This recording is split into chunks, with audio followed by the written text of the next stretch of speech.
नमस्कार। मैं डॉक्टर धर्मवीर गुर्जर, सहायक आचार्य भूगोल विभाग, MSJ कॉलेज भरतपुर। आज हम BA भाग प्रथम वर्ष के राजस्थान का भूगोल विषय का अध्ययन करेंगे, जिसमें राजस्थान की भौतिक विभाग यानी कि फिजिकल डिवीज़न ऑफ राजस्थान का अध्ययन करेंगे।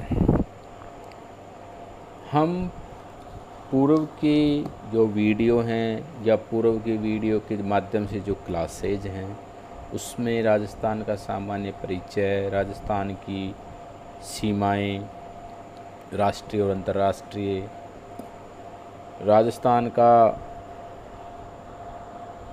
जियोलॉजिकल स्ट्रक्चर, राजस्थान की उत्तर से दक्षिणी, पूर्व से पश्चिमी जो शैल महासमूह है उनका अध्ययन हम कर चुके हैं। इसी क्रम को आगे बढ़ाते हुए अब हम राजस्थान की भौतिक विभाग यानी विभाजन, फिजिकल डिवीजन का अध्ययन करेंगे, जो कि बहुत ही महत्वपूर्ण टॉपिक है और बहुत ही, जिसको कहते हैं कि पूरा जो लगभग विषय राजस्थान का जो भूगोल है वो यहीं से इस पर निर्भर करता है। इसलिए हम इसको बहुत ही ध्यान से अच्छे से समझेंगे। सर्वप्रथम जब हम राजस्थान की भौतिक विभागों की बात करते हैं तो VC मिश्रा ने राजस्थान का भूगोल नामक एक पुस्तक लिखी, जिसने NBT यानी कि नेशनल बुक ट्रस्ट के माध्यम से 1968 में ये बुक पब्लिश्ड हुई। तो इस बुक में राजस्थान को जो भौगोलिक जो प्रदेश या भौगोलिक जो विभाजन या जो फिजिकल डिवीजन थे वो सात माने, चूँकि इसके बाद में एक जो राजस्थान की ही नहीं पूरे भारत की यानी कि भारत का भूगोल, वृहद भारत का भूगोल कह सकते हैं, RL सिंह, राम लोचन सिंह, जिन्हें 1971 यानी कि 1971 में रामलोचन सिंह जी BHU के भूगोल के बहुत ही विख्यात प्रोफेसर रहे हैं।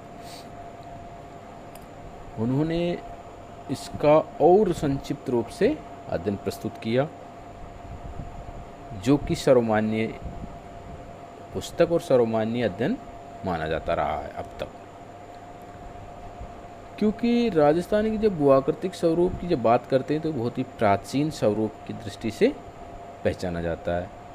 लंबे समय से अपर्दन और निक्षेपण प्रक्रियाओं से बनाए राज्य की भूआकृतिक शैल समूह रचना अधिक प्रभावित रहा है। राज्य में विद्वान अरावली पर्वतमाला अति प्राचीन गोंडवान लैंड का एक भाग है, जिसमें थार का मरुस्थल, पूर्वी मैदानी भाग टेथिस का सागर रहे माने जाते हैं। इस प्रकार जो भूआकृतिक प्रदेश हैं,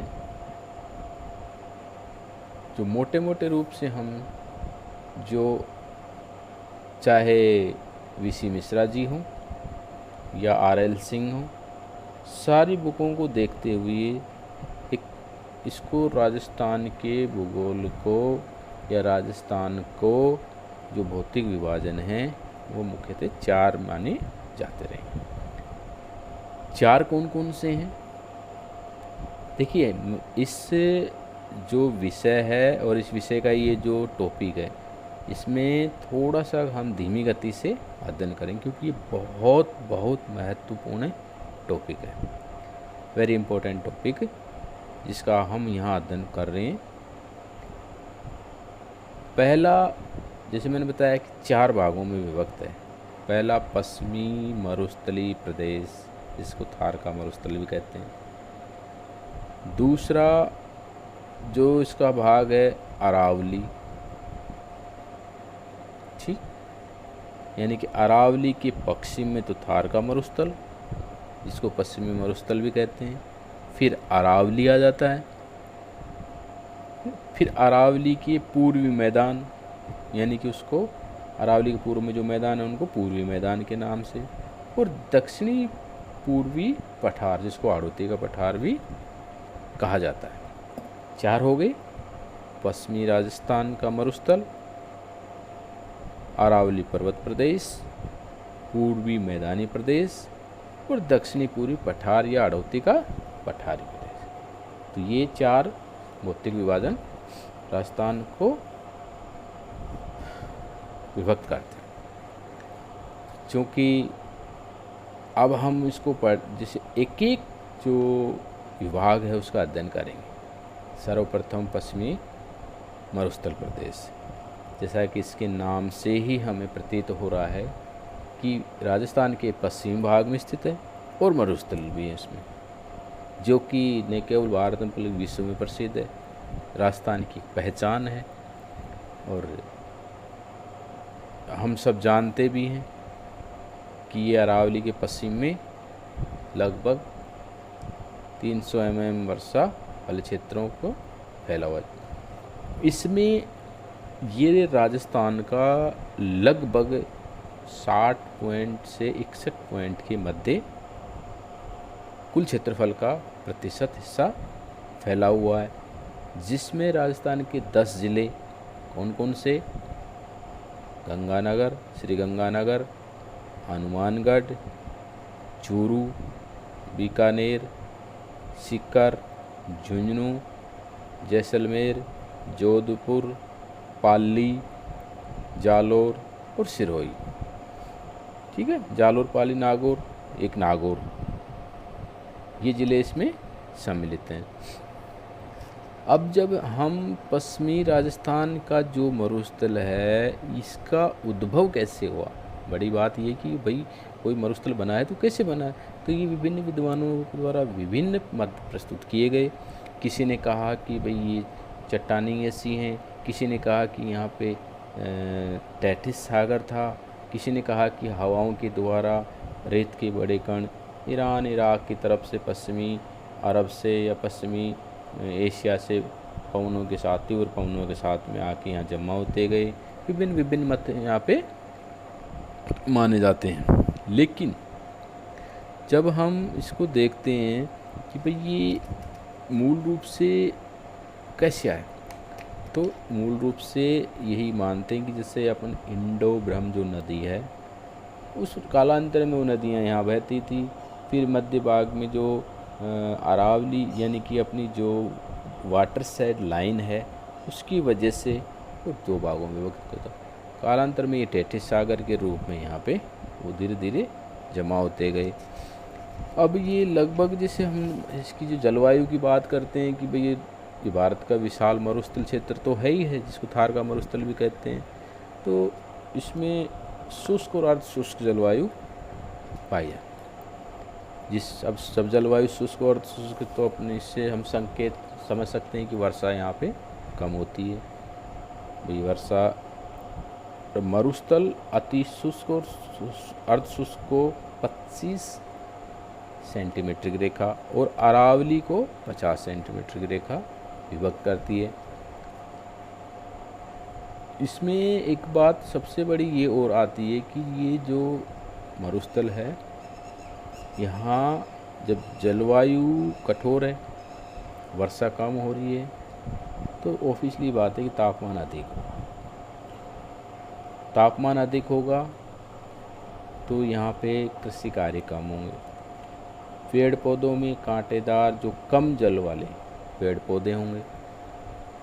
लेकिन एक विशेष राजस्थान के जो थार का मरुस्थल है उसमें न केवल भारत बल्कि विश्व में एक बहुत विशेष बात है कि यहाँ पे पशुपालन बहुत ही उत्तम या आला दर्जे का, चाहे वो बैल हो, चाहे वो गोवंश हो, चाहे वो भेड़ बकरी हो, चाहे वो हमारी जो कहेंगे कि भैंस हो या ऊँट हो या खच्चर इत्यादि, बहुत ही आला दर्जे का, जो कि एक हमारी आय का स्रोत भी है और एक कृषि का मूल जिसको कहते हैं कि विषय भी है। पुनः जब हम बात करते हैं तो 12 जैसे ज़िले थे, उन ज़िलों में जैसे मान लो कुछ महान ग्रेट डेजर्ट जो विशेष ज़्यादा से ज़्यादा मतलब मरुस्थल, जैसे कि जैसलमेर, बाड़मेर। कुछ चट्टानी क्षेत्र जैसे मान लो बाड़मेर, पोखरण और रामगढ़ जैसलमेर का, है ना, इस तरीके से। फिर जैसे कुछ पथरीली मरुस्थल हैं, जैसे मान लो रुद्रवा, रामगढ़, रामगढ़ पत्थरों से जैसलमेर के। लघु मरुस्थल भी है इसमें। इस प्रकार जैसे ये मूल रेतीला शुष्क और अर्ध शुष्क मैदान, जिसको अर्ध शुष्क जिसको बांगड़ बोलते हैं। अब रेतीले में क्या है कि बालू का स्तूप युक्त और बालू का स्तूप मुक्त, जहाँ पे रेत के टीले ज़्यादा पाए जाते हैं और एक रेत के टीले नहीं पाए जाते हों। और अर्ध शुष्क में जैसे लूनी बेसिन है, जिसको गोडवार भी कहते हैं, नागौर उच्च भूमि है, आंतरिक जल प्रवाह यानी कि शेखावाटी वाला क्षेत्र है, और घग्गर का मैदान है। यानी कि अर्ध शुष्क मैदान को 4 भागों में विभक्त किया गया है। अब रेतीला जो शुष्क मैदान है उसकी विशेषता क्या है? भाई बालू के टीले होंगे, तेज रेत आएगी तो आंधी चलेगी, कोई झाड़ जंखड़ होगा उसके आसपास वो जमता चला जाएगा। और बालू का स्तूप युक्त, जहाँ बालू का जो है वो किस तरीके से कोई अनुप्रस्थ, कोई बरखान, कोई पवन के समानांतर, कोई पवन के समकोण फैलते रहेंगे। अब अर्ध शुष्क में सबसे पहले जैसे मान लो गोडवाना या लूनी है, बेसिन के रूप में हम इसको मानते हैं, क्योंकि लूनी राजस्थान की एक तरीके से प्रमुख नदी है और स्पेशली पश्चिमी राजस्थान की तो ये कामधेनु है, जिसकी अनेक सहायक नदियाँ अरावली की नागपाड़ी जैसलमेर से निकलती है और पश्चिम में ये नदी बहती है। अनेक इसकी सहायक नदियाँ, लेकिन इसकी एक सबसे जो विशेष बात है कि ये सदैव मौसमी नदी है और काफ़ी लंबी बहने के बाद में कच्छ के रण में सम्मिलित होती है, जो कि पश्चिमी राजस्थान की जीवन रेखा के रूप में जानी जाती है। अब जब बात करते हैं जैसे लूनी नदी की, तो ये चट्टानों से अपनी विशेष जल को, पहले मीठा होता है बाद में खारा होता चला जाता है, अन्य भागों में बातें आपके साथ। उसके बाद में शेखावाटी प्रदेश है। शेखावाटी प्रदेश एक उच्च प्रदेश है, भौतिक दृष्टि से उच्च प्रदेश है, जिसमें ज़्यादातर जैसे बरखान के स्तूप इत्यादि पाए जाते हैं। इसमें जोहोड़ है, नाड़ा है ना, ये चूरू, बीकानेर, झुंझुनू, सीकर, जिसको सर बोलते हैं, सरोवर बोलते हैं, जहाँ पानी को स्फूत करते हैं, या बीड़, विभिन्न प्रकार जैसे एक लंबा जंगल का क्षेत्र जहाँ पे पेड़ मतलब पशुओं को चारा के लिए छोड़ दिया जाता है ना। फिर नागौर की उच्च भूमि भी इसके अंदर आती है। नागौर की उच्च भूमि में मूल रूप से क्या होता है कि यहाँ खारे पानी की जो झीलें हैं वो बहुत हैं, जैसे डेडवाना है, सांबर है ना, रेवासा है, नावा है, कुचामन है, ये इत्यादि चीज़ें हैं, क्योंकि कुछ लेखक मानते हैं कि टेथिस का हिस्सा था। और नंबर 4 पे आता है घग्गर का मैदान। घग्गर का मैदान सतलज, घग्गर और वैदिक सरस्वती नदियों के मूल रूप से मानते हैं हम उसको, क्योंकि घग्गर नदी को नाली भी कहते हैं। हनुमानगढ़ और गंगानगर में ये मुख्य नदी लगभग 75 से 80% के मध्य बहती है। अब जब इस नदी को क्या होता है कि प्राय इसको डेड रिवर यानी कि मृत नदी भी कहते हैं, और इसकी जो अपवाह है उसके बीच का जो भाग है उसको काली कपास की दृष्टि से नदी बहुत है। ये एक पौराणिक नदी है। इतिहास की दृष्टि से या इतिहास के साक्ष्यों की खोज की दृष्टि से ये नदी बहुत महत्वपूर्ण है। इस नदी के अंतर्गत समय समय पर विभिन्न इतिहासकारों ने विभिन्न सभ्यताओं की खोज की है, जो आज भी जारी है। क्योंकि ये जो नदी है हनुमानगढ़ के पास, इसको नाली के नाम से जाना जाता है। हनुमानगढ़ है, सूरतगढ़ है, अनूपगढ़ होते हुए पाकिस्तान तक प्रवाहित होती है और नौरबादरा में स्थित होते हुए। तो इस प्रकार राजस्थान की जो पश्चिमी मरुस्थल है उसको 2 भागों में जैसे हमने विभक्त किया।